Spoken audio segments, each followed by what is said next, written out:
Good morning and welcome to 365 Days of Amazing Stories with Theo Mayer. Here we are on day 210 and it's a Saturday. This is week 30 and so I'm going to share a little bit about my life as a steward. And in some of the previous story episodes, I communicated to everyone that we had a bear in the neighborhood, which ended up getting into my beehives and causing a little bit of havoc. First day it knocked over 2 new hives. It ended up killing the queen in one of the hives. So I ended up with a queenless hive and knocked over another very weak hive. And it kind of scraped into a couple of the honey frames before a friend came out and chased them off. He put the beehives back together, even without a suit on, because they were very weak hives. And all was well until the next night when the bear came back and got into my bigger hives. And it knocked over 2 of my big hives that had a lot of honey on them. I heard it. I ran down the hill. I heard it running off through the woods. And I went and got my bee suit on, my smoker, and stood the beehives back up. Even though nighttime is the worst time to work bees. It's like waking a person up in the middle of the night when they are deep in their rest state. Plus all the bees are at home. None of them are out. So there's a huge number of bees that are in the hive. And they defend it. So I got stung many times standing those beehives back up, even though at least I thought I was doing the right thing instead of having their boxes all on their sides and frames spread out. Once I got everything put back together, I went back and got into bed in hopes that the bear wouldn't come back since it got chased off. I thought I heard something fall over in the night. Sure enough, the bear came back, and I had one beehive that was inside my olive grove, and he knocked over the hive and pulled out 6 frames of honey and sat over in the middle of the grove eating the honey off. Now, some people get really mad that a bear had gotten into their honey, gotten into their bees. I think it's pretty amazing. I think it's kind of cool that I can say that I have a bear, or had a bear, got into my beehives. It's out there just hungry as can be, and what a good food source. How amazing that it can attack a beehive and not be deterred by all of the bees stinging it. Well,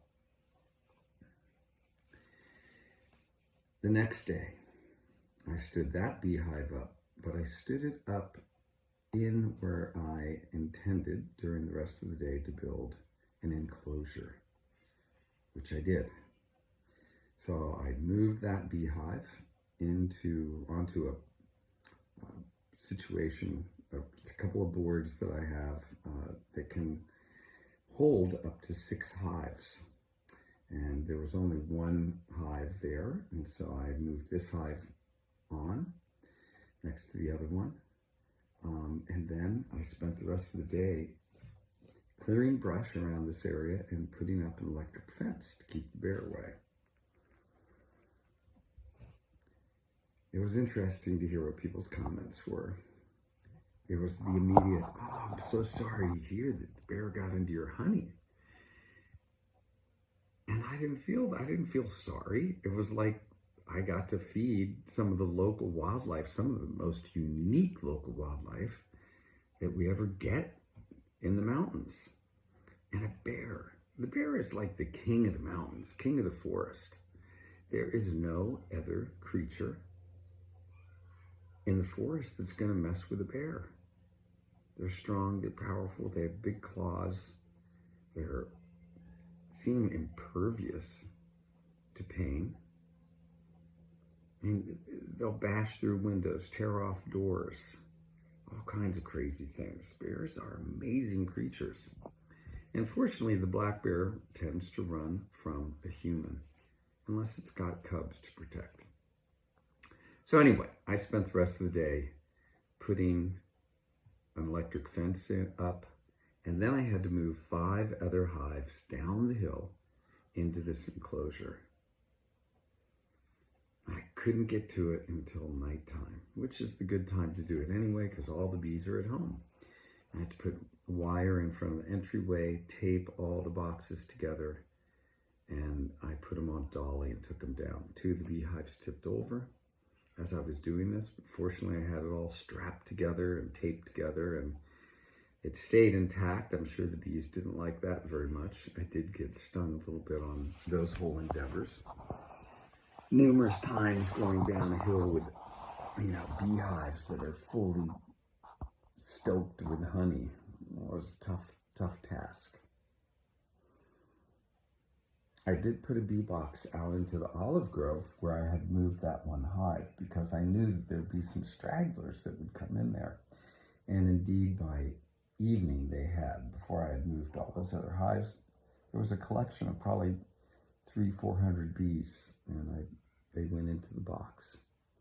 And now I have the electric fence going, all the hives could get moved down. Sure enough, that night the bear came to visit again, and he knocked over the hive that didn't have any honey in it, just bees. So I'm sure that was a surprise to him.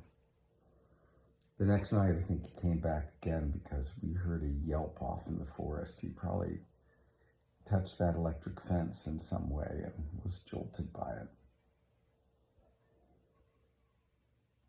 Now, myself and a friend back in 1978, Alexis Johnson, he and I went to Yosemite, and we hiked up the backside of Half Dome and spent 4 days and 3 nights out in the backcountry. Back in the day when there weren't a lot of people, and it was Thanksgiving, so again, most people were doing Thanksgiving with their families. We felt like we had all that to ourselves. We hardly saw a single person. When we were getting back to my car, I had a 1972 El Camino with a canvas top, that went over the back of the bed. And there was a big gash in it. It had been completely ripped open. And then I looked, and there was a bear print on the side of the car. Now, as we'd been hiking to the parking lot, we found a water bottle. It had a hole in it. We picked it up and carried it back to the parking lot. Then things began to make sense, and we thought, wow, maybe that was the bear and bit a hole in this water bottle. And then we looked at the car next to mine. It was an old Chevy Blazer. It had the front driver's side window broken out. I didn't know whether it was a bear or not at that point in time. But we were waiting for 2 other friends that had driven with us there. We were going to drive back with us. And we were waiting in the parking lot when the owners of the Chevy Blazer came back.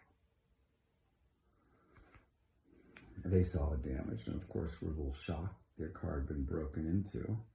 And they opened things up and realized nothing was taken.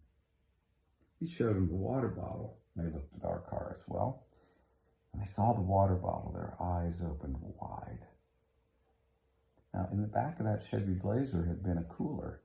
Had cold cuts in it, beer, cheese, all kinds of yummy bear food. The bear didn't go for any of it. What he went for what was in the water bottle. And what was in the water bottle was some whiskey.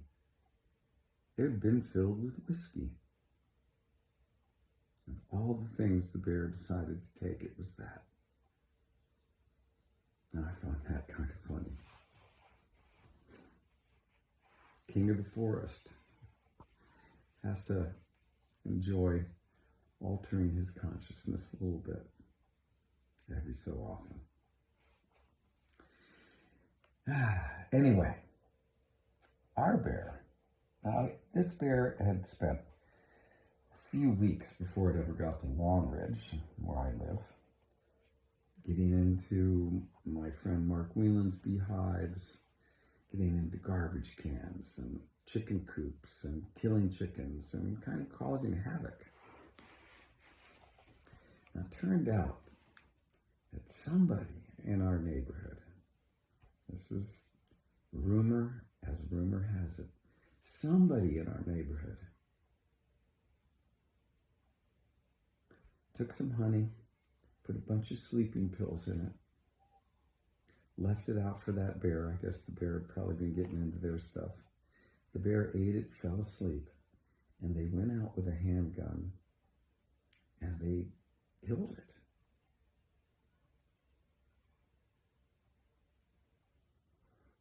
Buried it somewhere. According to Fish and Game, highly illegal. I think they could have gotten a permit to kill it if it had been getting into their livestock, chickens, or whatever else they had. We got to look at that and wonder, why is it that we are in this situation where we do not live in harmony with the wild critters that we share this planet with, and that they become a threat to our life and our existence, to the point where we feel like we have the ability, but we have the right to kill them, to annihilate them.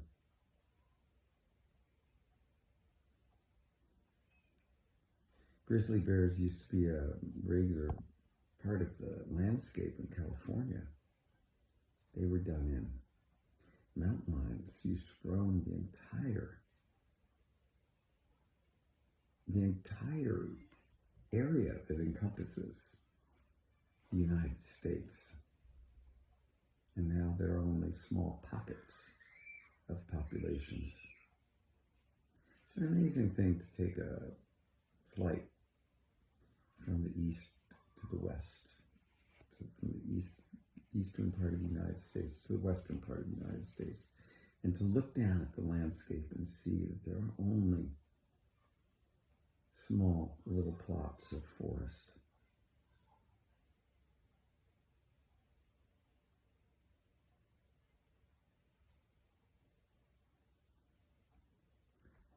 Might remember me telling stories about Barry Wakeman. He gave me a shirt once, and on it was inscribed, "Animal, People, Environments."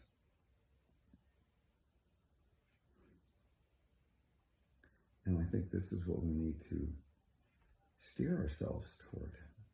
It's environments that encompass both animals and people.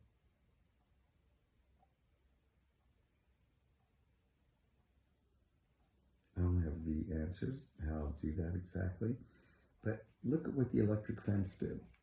It kept the bear out. That bear could go elsewhere. It didn't have to get into my beehives. I didn't have to kill it in order to keep him out of my honey. And why shouldn't that bear get a little honey anyway?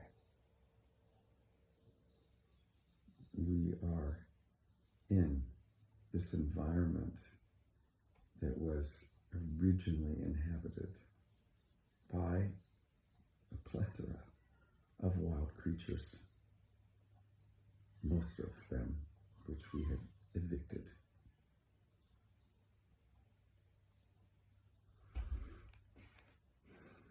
So today I leave us with this wondering, this pondering of how to live in harmony with the wild creatures that we share this planet with.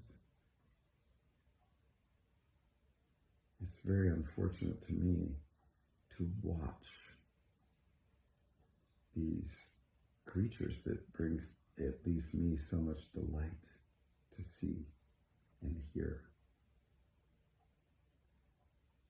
being robbed of their homes. Okay. Hope you have a good rest of your day. Thanks for joining. And yeah.